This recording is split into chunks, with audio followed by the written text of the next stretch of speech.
ሰላም እግዚአብሔር በብዘለኹም ይኹን ኣብ መላእ ዓለም እትርከቡ ተኸታተልቲ ኣሌፍ ሚድያ ሎሚ ብዛዕባ ኣብ ድንግልና ዝለዓሉ መሰረታዊ ሕቶታት ብሞያ ሕክምናን ጭቡጥ መጽናዕታዊ መረዳእታታትን ተመርኪዝና ነዞም ሕቶታት ክንምልሰልኩም ኢና ሓቢርኩም ናጽንሑ።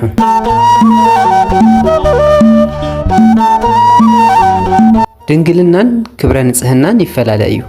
ብኸመይ ክንዲ ዓይነት ድንግልና ኸሎ ኣበይናይ ክፍለ ኣካል ጓል ኣንስተይቲ ይርከብ? ብሩካቤ ግዜ ሓንቲ ጓል ኣንስተይቲ ምስ ክብረ ንጽህና እንዳሃለወት ደም ክፈሳ ግድን ድዩ? በቤተ ክርስቲያንና ክብረ ንጽህና ዘይብለን ከለዋ ግን ደናግላን ተባሂለን ስርዓተ ተክሊል ንኽፍጽማ ዝፍቀደለን ደቂ ኣንስትዮ ኣለዋ። ብኸመይ? ነዚኦምን ካልኦትን ሕቶታት ንኽንምልሰልኩም መጺና ኣለና። እዚ ቻናል እዚ ብዙሕ ቁም ነገራት እትረኽብሉ ስለ ዝኾነ ሼር፣ ላይክ፣ ሰብስክራይብ ብምግባር ንዕቤት እዚ ቻናል እጃምኩም ንኽተወፍዩ ንላቦ።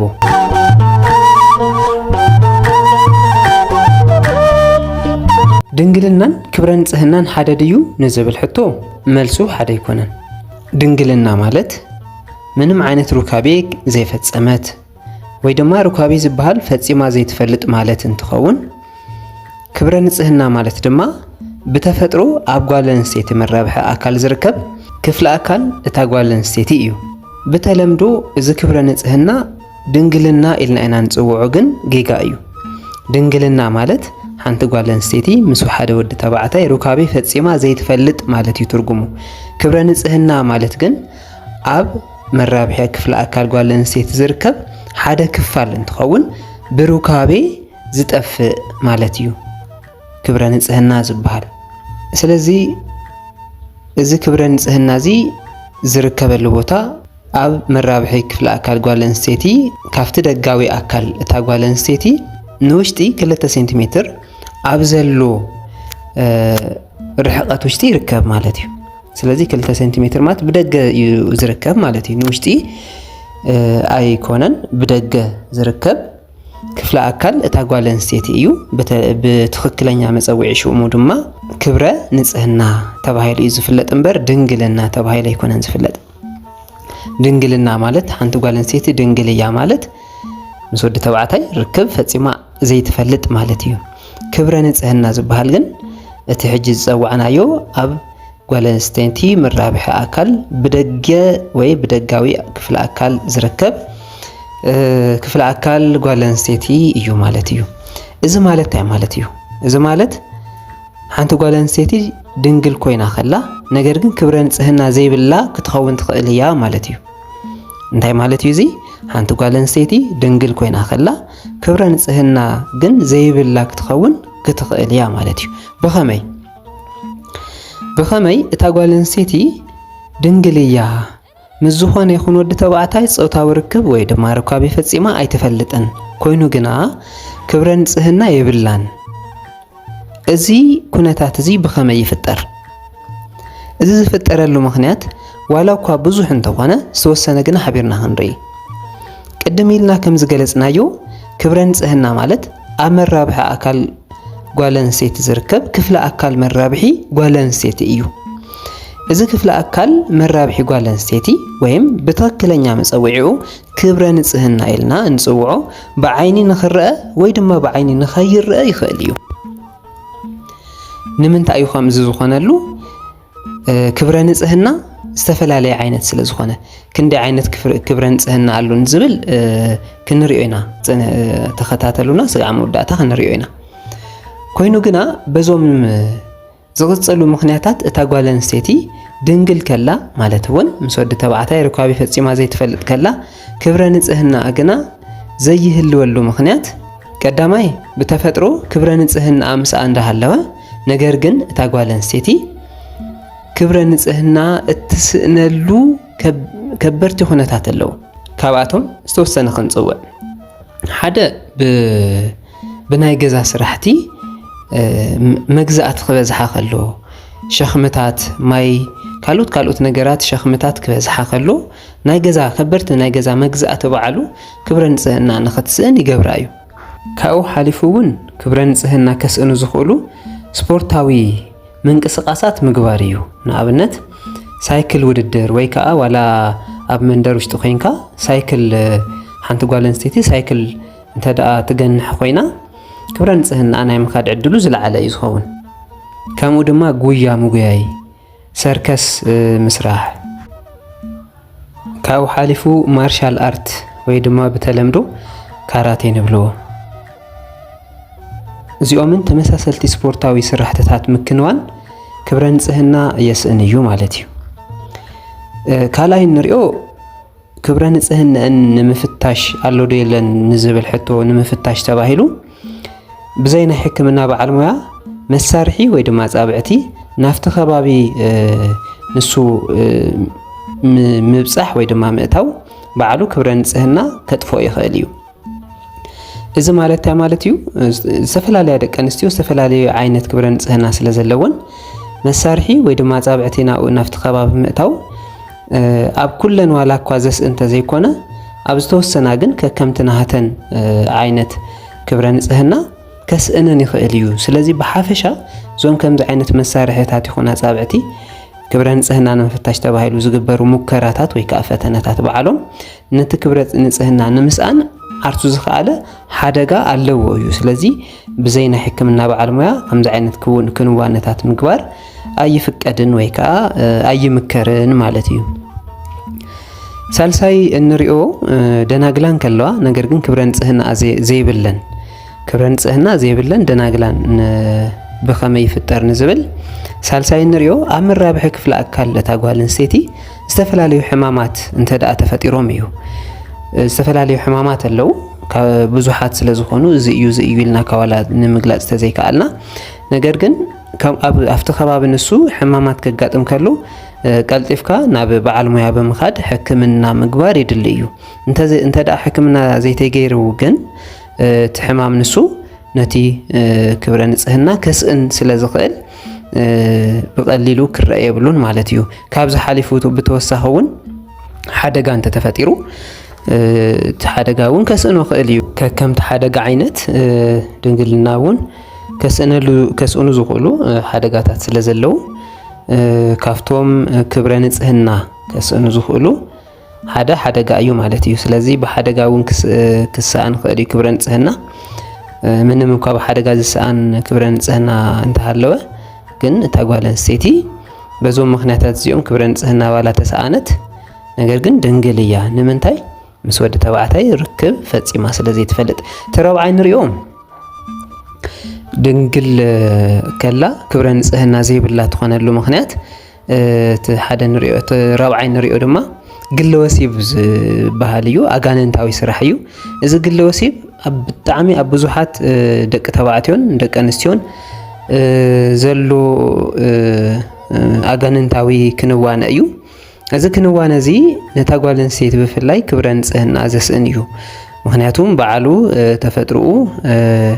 ክብረ ንጽህና ዘስእን ስለ ዝኾነ ከምኡ ካብኡ ሓሊፉ እውን ኣጋነንታዊ ስራሕ ስለ ዝኾነ ብፍላይ ኩሉ ጓል ኣንስተይቲ ጥራይ ከይኮነስ ወዲ ተባዕታይ እውን ካብዚ ግለ ወሲብ ዝበሃል ነገር ክቁጠብ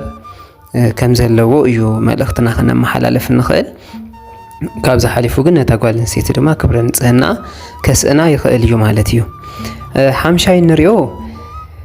ብተፈጥሮ ክብረ ንጽህና ዘይብለን ደቂ ኣንስትዮ ኣለዋ ሕጂ ብተፈጥሮአን ክብረ ንጽህና ዘይብለን እንታይ ማለት እዩ እቲ ክብረ ንጽህና ኢልና ንጽውዖ ክፍለ ኣካል መራብሒ ጓል ኣንስተይቲ እቲ ድንግልና ንብሎ ብተለምዶ ነገር ግን ብትኽክለኛ ፀውዕውዑ ድንግልና ከይኾነስ ክብረ ንጽህና ኢልና ሕጂ እንጠቕሶ ዘለና ብተፈጥሮአን የብለንን ወይ ከዓ ኣብቲ ኣካል መራብሒአን እቲ ክፍለ ኣካል ክብረ ንጽህና የለን ማለት እዩ እዚ ዝኾነሉ ብተፈጥሮ እዩ ማለት እዩ ስለዚ ብተፈጥሮ ክብረ ንጽህና የብለንን ማለት ደናግላን ግን ኣይኮናን ማለት ኣይኮነን እንታይ ማለት እዩ ክብረ ንጽህና ዘይብለን ደናግላን ተባሂለን ጽዋዓ ክብረ ንጽህና ዘይብለን ደናግላን ምክንያቱም እቲ ክብረ ንጽህና ዘይብለን ብተፈጥሮ እዩ ነገር ግን ዘን ደቂ ኣንስትዮ እዚአን ምስ ወዲ ተባዕታይ ርክብ ፈጺመን ኣይፈልጣን ስለዚህ ምስ ወዲ ተባዕታይ ርክብ ፈጺመን ስለ ዘይፈልጣ ደናግላን ክበሃላ ከለዋ ብተፈጥሮ ግን ክብረ ንጽህና ስለ ዘይብለን ግን እንታይ ይበሃላ ማለት እዩ ክብረ ንጽህና ዘይብለን ደናግላን ተባሂለን ይፍለጣ ሕጂ ኣብ መብዛሕትኡ ሰብ ሓዳር ዘን ከም ዝበላ ደቂ ኣንስትዮ ብፍላይ ዳቆናት ኮይኖም ክምርዕወን ከለው ንሰን ኣይፈልጣን ሕጂ እቲ ፀገም ንሰን ኣይፈልጣን ክብረ ንጽህና ኣለወን ድዩ የብለንን ኸይዱ ድዩ ኣይከደን ብመግዛእቲ ብስራሕ ምኽንያት ሲኢነን ኦድየን ኣይሰኣንኦን ዝብል ነገር ብዙሓት ደቂ ኣንስትዮ ስለ ዘይፈልጥኦ ካብኡ ኣብ ግዜ ሓዳር ብፍላይ ዲያቆናት ክምርዓዋ ከለዋ ወይ ከዓ ዋላ ድንግል እያ ኢሉ ዝሓስብ በዓል ገዛእን ክምርዓዋ ከለዋ ኣብ ዝግበር ሩካቤ መብዛሕትኡ ግዜ እዚ ክብረ ንጽህና እዚ ብደም ምፍሳስ ስለ ዝኾነ ዝጽበይዎቶም ሰውተን ንሳ እውን በዓላት ተን ደቂ ኣንስትዮ በዓለን ብኸምኡ ስለ ዝጽበይኦ ናይ ደም ምፍሳስ ኣብ ዘይህልወሉ ግዜ ንባዕለን እውን ይጨናንቓ ንምንታይ ናበይ ኸይዱ ዝብል ሕቶ ይመፀን እቲ ሰብኣይ እውን ኣይኣምነንን ንዝኾነ ሰብ ከም ዝሃብኦ ገይሮም ናይ ምሕሳብ ከይዲ እዩ ዘሎ ወይ ናይ ምጥርጣር ከይዲ እዩ ዘሎ እምበር ኣይ ብተፈጥሮ ስለ ዘይብለን እኮ እዩ ወይ ከዓ ኩለን ክብረ ንጽህና ዘለወን ደቂ ኣንስትዮ ግዴታ ክደምያ የብለን እዚ ክንሪኦ ኢና ክብረ ንጽህና ብሩካቤ ደም ምፍሳስ ግድን ድዩ ኣይኮነን ዝብል ክንሪኦ ኢና ስለዚ ብኸምኡ ክግለጽ ከሎ ኣብ ሓዳር ዓብዪ ፀገም እዩ ዘምፅእ ማለት እዩ ናይ ምጥርጣርን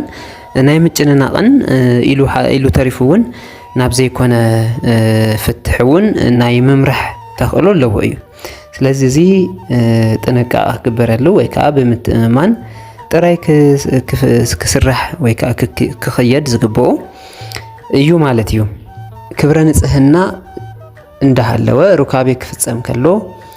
ደም ምፍሳስ ግድን ድዩ ንዝብል ደም ኣይፈስስን ብኸመይ እዩ ዘይፈስስ ንዝብል ክንርኢና ሕጂ እንሪኦ ክንደይ ዓይነት ክብረ ንጽህና ኣሎ ዝብል እዩ ክንደይ ዓይነት ክብረ ንጽህና ኣሎ ንዝብል ሕቶ ብዙሓት ዓይነት እንድዮም ነገር ግን ንሕና ነተን ዋና 6 ዓይነት ክብረ ንጽህናታት ኢና ክንርኢ 6 ዓይነት ክብረ ንጽህናታት ኣለዉ እዩ ዝበሃል እምበር 6 ዓይነት ድንግልናታት ኣለዎ ይንብልን ግን ብተለምዶ ዓይነታት ድንግልና ንብል እምበር ዓይነታት ክብረ ንጽህና ተባሂሉ እዩ ክእረምን ክስተኻኸልን ዘለዎ ማለት እዩ ድንግልና ማለት ሓንቲ ጓል ኣንስተይቲ ምስ ወዲ ተባዕታይ ዘይተራኸበት ማለት እዩ ክብረ ንጽህና ማለት ግን ኣብ መራብሓ ኣካል ጓል ኣንስተይቲ ዝርከብ ክፍለ ኣካል ጓል ኣንስተይቲ እዩ ብሩካቤ ዝጠፍእ ማለት እዩ ሕጂ ንሕና ንሪኦ እቲ ዓይነት ክብረ ንጽህና ኢና ንርኢ እምበር ዓይነት ድንግልና ኣይኮነን ዓይነት ድንግልና ዝበሃል የለን ነገር ግን ዓይነታት ክብረ ንጽህናታት ግን ኣለዉ እዮም ንሶም ከዓ ብ6 ከፊልና ንሪኦም ኢና ድሓር ብሩካቤ ክጠፍእ ከሎ ደም ግድን ድዩ ኣይኮነን ዝብል ቀፂልና ክንርኢና ተኸታተሉና ማለት እዩ ስለዚ ክብረ ንጽህና ብእንግሊዝኛ ሃይመን ኢልና ንጽውዖ እዩ ስለዚ እቲ ሓደ ወይ ከዓ ተቀዳማይ እንሪኦ ክፍሊ ወይ ዓይነት ክብረ ንጽህና ኢምፐርፎሬት ሃይመን እንብሎ እዩ ኢምፐርፎሬት ሃይመን ማለት እንታይ ማለት እዩ ኣብቲ ደጋዊ ክፍሊ ኣካል ጓል ኣንስተይቲ ሙሉእ ብሙሉእ ዝሽፍኖ ማለት እዩ ሙሉእ ብሙሉእ ዝሽፍኖ መእተዊ ዝኾነ ደቀቕቲ ንዃላት የብሉን ሙሉእ ብሙሉእ ዝሽፍኖ እዚ ብዙሕ ግዜ ኣይተለመደን 2% ካብ ሓደ ስጋ 2% ደቂ ኣንስትዮ ከምዚ ዓይነት ክብረ ንጽህና ኣለወን ተባሂሉ ይግመት እዚ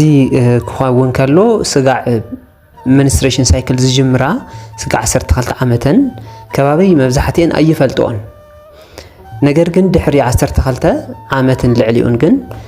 መንስትሬሽን ሳይክል ስለ ዝጅምራ ወይ ፐሬድ ኢልና ንጽውዖ ወርሓዊ ጽጋ ኢልና ንጽውዖ ስለ ዝጅምራ ሽዑኡ እቲ ደም እቲ ወርሓዊ ጽጋ ንኸይወፅእ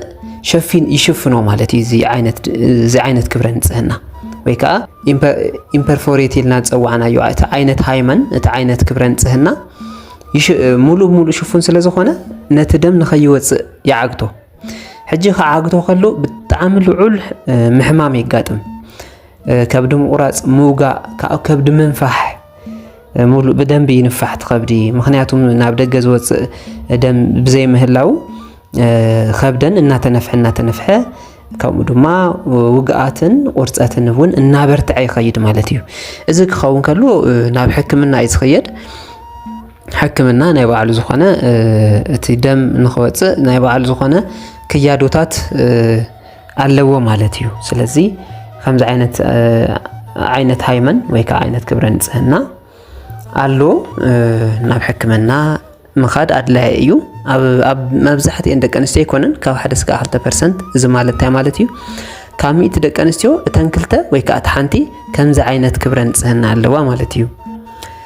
እቲ ካልኣይ እንሪኦ ማይክሮ ፐርፎሬት ሃይመን እንብሎ እዩ ማይክሮ ፐርፎሬት ሃይመን ወይ ከዓ ማይክሮ ፐርፎሬት ክብረ ንጽህና ኢልና ንጽውዖ ሆል ኣለዋ ወይ ከዓ ንኻለላ ካፍታ ንኻል ወፃእ ዘሎ ግን ሙሉእ ብሙሉእ በቲ ክብረ ንጽህና ዝተሸፈነ እዩ እዚ እውን ዓርሱ ዝኸኣለ ካፍቲ ኢምፐርፎሬት ዝሓሸ እዩ ካፍቲ ቀዳማይ ኢልና ዝፀዋዕናዮ ዝሓሸ እዩ ምክንያቱም ቁሩብ ነቲ ደም መውፅኢ ዝኸውን ነቲ ፐሬድ መውፅኢ ዝኸውን ኣሎ ማለት እዩ ንኻል ኣለዎ እዩ ስለዚ ካፍቶም ዓይነታት ሃይመን ወይ ከዓ ዓይነታት ክብረ ንጽህና ሓደ ማይክሮ ፐርፎሬት ኢልና ንጽውዖ እዩ ሓንቲ ንኻል ኣለታ ማለት እዩ እቲ ሳልሳይ እንሪኦ ክሪቢፎርም ሃይመን እንብሎ እዩ ክሪቢፎርም ሃይመን ብዙሕ ግዜ ኣብቲ ደጋዊ ክፍለ ኣካል እታ ጓል ኣንስተይቲ ወይ ከዓ ሃይመን ኢልና ንጽውዖ ሙሉእ ብሙሉእ ዝተሸፈነ ከይኾነስ ደቀቕቲ ንኻላት ኣለዎ ማለት እዩ ሕጂ እዞም ደቀቕቲ ንኻላት እቲ መንስትሬሽን ሳይክል በቶም ደቀቕቲ ንኻላት ናይ ምውፃእ ዕድል ኣለዎ እቲ ፐሬድ ንብሎ ናይ ምውፃእ ዕድል ኣለዎ ኣብ እዋን ሩካቤ ብቐሊሉ ክጠፍኡ ዝኽእሉ ከምኡ ድማ ብቐሊሉ ዘይጠፍኡ ዓይነታት ወይ ዝሕይሉ ዓይነታት ኣለዉ እዮም ማለት እዩ እቲ ራብዓይ እንሪኦ ሴፕቴት ሃይመን እንብሎ እዩ ሴፕቴት ሃይመን ብዙሕ ግዜ እቲ ካፍቲ ሃይመን ወይ ካፍቲ ክብረ ንጽህና ሞንጎ ክልተ ዓይነት ንኻላት ወይ ከዓ ናይ ስጋ ክልተ ዓይነት ናይ ስጋ ንኻላት ዘለዎ ማለት እዩ ብኦቢሉ እዩ መንስትሬሽን ሳይክል እዋን ፐሬድ እንብሎ ወይ ከዓ ወርሓዊ ፅጋ እንብሎ ብኦቢሉ እዩ ዝወፅእ ስለዚ እዚ ዓይነት ድንግልና እውን ካብቶም ከበርቲ ዝበሃሉ ኣብ እዋን ሩካቤ ከበርቲ ዝበሃሉ ዓይነት ድንግልናታት ሓደ እዩ ኢሉ ሳይንስ ይቐምጦ እቲ ሓምሻይ እንሪኦ ኣኑላር ሃይመን እንብሎ እዩ ኣኑላር ሃይመን ምስ ማይክሮ ተመሳሳሊ እዩ ነገር ግን ኣብ ኣኑላር እውን ሓንቲ ኮይና ስፍሕ ዝበለት ንኻል ዘለዎ ዓይነት ካልኦቱ እቲ ከቨሬጁ ወይ ድማ እቲ ደጋዊ ክፍሉ ግን በቲ ክብረ ንጽህና ሙሉእ ብሙሉእ ተሸፊኑ ዝርከብ ማለት እዩ እዚ ኣኑላር ንብሎ ማለት እዩ እዚ ይመስል እቲ ሻድሻይ ናይ መወዳእታ እንሪኦ ፓሪዮስ ኢንትሮይቱሰስ ንብሎ እዩ እዚ ድማ ኣብቲ ክፍለ ኣካል እታ ጓል ኣንስተይቲ ወሰና ወሰን ጥራይ ዝርከብ እዩ ኣብቲ ወሰና ወሰን ጥራይ ዝርከብ ዓይነት ወይ ብተለምዶ ሲምፕል ተባሂሉ ይፅዋዕ ወይ ከዓ ንሩካቤ ዘይሸግር ተባሂሉ ይፅዋዕ ማለት እዩ ካብ ዝሓሊፉ እውን ሙሉእ ብሙሉእ እቲ ሃይመን ወይ ድማ እቲ ክብረ ንጽህና ናብ ዘይምህላው እውን የጋጥም እዩ ማለት እዩ ዘይብለን ይኾና ማለት እዩ ስለዚ እዞም 6 ዝረኣናዮም ዓይነት ክብረ ንጽህና እንትኾኑ ኣብ እዋን ሩካቤ ኩለን ክብረ ንጽህና ዘለወን ደቂ ኣንስትዮ ብሩካቤ ግዜ ደም ይፈሰን ድዩ ንዝብል ኣይፈሰንን እዩ ደም ምፍሳስ ናይ ክብረ ንጽህና ምህላውን ዘይምህላውን መረጋገፂ ኣይኮነን ደም ዘይምፍሳስ እውን ኣብ እዋን ሩካቤ ደም ዘይምፍሳስ እውን ናይ ክብረ ንጽህና ምህላውን ዘይምህላውን መረጋገፂ ኣይኮነን ሳይንስ ከም ዘጽንዖ 63% ደቂ ኣንስትዮ በቲ ናይ መጀመርያ ሩካቤ ክብረ ንጽህናን ደም ኣይፈሰንን 63% እዚ ማለት ካብ ፍርቂ ንላዕሊ ዘለዋ ደቂ ኣንስትዮ ደም ኣይፈሰንን ማለት እዩ ሕጂ እዚ ተን ደቂ ኣንስትዮ እውን ብዓለም ብዘይምፍላጠን ከምኡ ድማ እቶም ሰብኡተን እውን ብዘይምፍላጦም ግድን ደም ምፍሳስ ክህሉ እኒአዎ ክብረ ንጽህና ንኽህልዋ ዝብል ኣመለኻኽታ ስለ ዘለዎ ደም ኣብ ዘይፈሰሉ ግዜ ታጓል ኣንስተይቲ ምስ ክብረ ንጽህና ኣይኮነትን ዘላ ዝብል ንሳውን ናበይ ከይዱ ክብረ ንጽህና ኢና ምባል ናብ ምጭንናቕ ወዲ ተባዕታይ እውን ወይ ከዓ ሰብኡተን እውን ናብ ምጥርጣር ዝኣትውሉ ከይድታት ኣሎ እዩ። እዚ ግን ኩለን ደቂ ኣንስትዮ እንደውም ኣብ መብዛሕትአን ደም ኣይፈሰነን። ስለዚ ደም ኣይፈሰሰን ማለት ክብረ ንጽህና የብላን ማለት ኣይኮነን። እዚ ግንዛቤ እዚ መብዛሕትኦም ደቂ ተባዕትዮ ክፈልጥዎ ይግባእ ማለት እዩ። ናይ መወዳእታ ንሪኦ ብቤተ ክርስቲያንና ደናግላን ኮይነን ነገር ግን ክብረ ንጽህና ዘይብለን ሰለስተ ዓይነት ኣለዋ። ስለዚ እዘን ሰለስተ ዓይነት ከዓ ቤተ ክርስቲያን ደናግላን ኢላ ስርዓተ ተክሊል ንኽፍጽማ ትገብር እያ። እንታይ ማለት እዩ? ክብረ ንጽህና ዘይብለን ግን ደናግላን ዝኾና ደቂ ኣንስትዮ ሙሉእ ብሙሉእ ደናግላን እየን ኢላ ቤተ ክርስቲያን ክብረ ንጽህናን ሓልየን እየን ኢላ እታ ቤተ ክርስቲያን ስርዓተ ተክሊል ንኽፍጽሙ ወይ ንኽፍጽማ ትእዝዝ እያ። መን እንታይ ዝኾኑ እዮም እቶም ሰለስተ ኢልና ክንርኢ ከለና እቲ ቀዳማይ ብተፈጥሮ ክብረ ንጽህና ዘይብለን ብተፈጥሮ ክብረ ንጽህና ዘይብለን ዋላ እኳ ክብረ ንጽህና ብተፈጥሮ እያሃለወን ምስ ወዲ ተባዕታይ ግን ሩካቤ ፈጺመን ስለ ዘይፈልጣ ደናግላን ኢላ ምስ ክብረ ንጽህናን እየን ዘለዋ ኢላ እታ ቤተ ክርስቲያን ትጽውዐን ስርዓተ ተክሊል እውን ሙሉእ ብሙሉእ ንኽፍጽማ ትእዝዝ ማለት እዩ እታ ቤተ ክርስቲያን። እተን ካልኦት ብኻልኣይ ደረጃ እውን ዝተደፈራ ብዘይድሌተን ዝተደፈራ ደቂ ኣንስትዮ ቤተ ክርስቲያንና ደናግላን እየን ኢላ ትጽውዕ። በዚ ምክንያት ድማ ስርዓተ ተክሊል ንኽፍጽማ ትእዝዝ ወይ ከዓ ትፈቅድ ማለት እዩ። ምክንያቱም ብድሌተን ኣይኮነን ተዓሚፀን እየን ተደፊረን እየን ክብረ ንጽህናን ሲእነን ዘለዋ። ስለዚ ከምዚ ብምዃኑ ድማ እታ ቤተ ክርስቲያን ምስ ክብረ ንጽህናን እየን ዘለዋ ደናግላን እየን ኢላ ፀዊዓ ስርዓተ ተክሊል ንኽፍጽማ ትፈቅድ ማለት እዩ።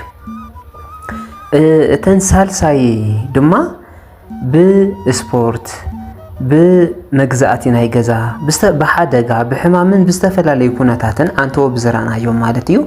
ክብረ ንጽህናን ዝሰኣና ደቂ ኣንስትዮ ብወዲ ተባዕታይ ሩካቤ ብምፍጻም ስለ ዘይኮነ እቲ ክብረ ንጽህና ተሳኢኑ ዘሎ እታ ቤተ ክርስቲያን ድንግል እያ ኢላ ነታ ጓል ኣንስተይቲ ወይ ከዓ ደናግላን እየን ኢላ ነተን ደቂ ኣንስትዮ ሙሉእ ብሙሉእ ተቐቢላ ስርዓተ ተክሊል ንኽፍጽማ ትፈቅድ እያ ማለት እዩ። ብምንታይ? ብመግዛእቲ ከምኡ ድማ ብስፖርት ዝተፈላለዩ ሓደጋታትን ሕማምን ክኸውን ይኽእል ክብረ ንጽህናን ይስእና። ብወዲ ተባዕታይ ግን ኣይኮነን። ስለዚ ብወዲ ተባዕታይ ስለ ዘይኮነ ዝሰኣንኦ እታ ቤተ ክርስቲያን ሙሉእ ደናግላን ኢላ ብምጽዋዕ ስርዓተ ተክሊል ንኽፍጽማ ትፈቅደለን እያ ማለት እዩ። ስለዚ ነዘን ሰለስተ ዓይነት ኩነታት ዘጋጠመን ደቂ ኣንስትዮ ቤተ ክርስቲያን ሙሉእ ብሙሉእ ደናግላን ኢላ ትጽውዐን ስርዓተ ተክሊል እውን ንኽፍጽማ ትፈቅደለን ማለት እዩ። ዝኸበርኩም ናይ ኣሊፍ ሚድያ ተኸታተልቲ ኣብ ቀጻሊ እዋን ምስ መንስትሬሽን ሳይክል ወይ ከዓ ፐሬድ ወይ ከዓ ወርሓዊ ጽግያ ተተሓሒዙ ብጣዕሚ ዝሳቀያ ደቂ ኣንስትዮ ኣብ ገዝአን ኮይነን እንታይ ዓይነት መድሓኒት እንታይ ዓይነት ተፈጥሮኣዊ ብዘይካ ናይ ሕክምና መድሓኒት ኣብ ገዝአን ኮይነን ብተፈጥሮ እንታይ ከመይ ገይረን ክቆጻጸሮ ይኽእላ ከመይ ገይረን ከት ሕማም ሙሉእ ብሙሉእ ከም ዘይሕመን ክገብራ ይኽእላ ዝብል መደብ ሒዝናልኩም ክንመጽእ ኢና ማለት እዩ። ንሎም መዓንቲ እዚ ይኣክል ሕቶታት እንተሃሊኩም ኣብ ኮሜንት ተቐምጡ። ሰናይ ግዜ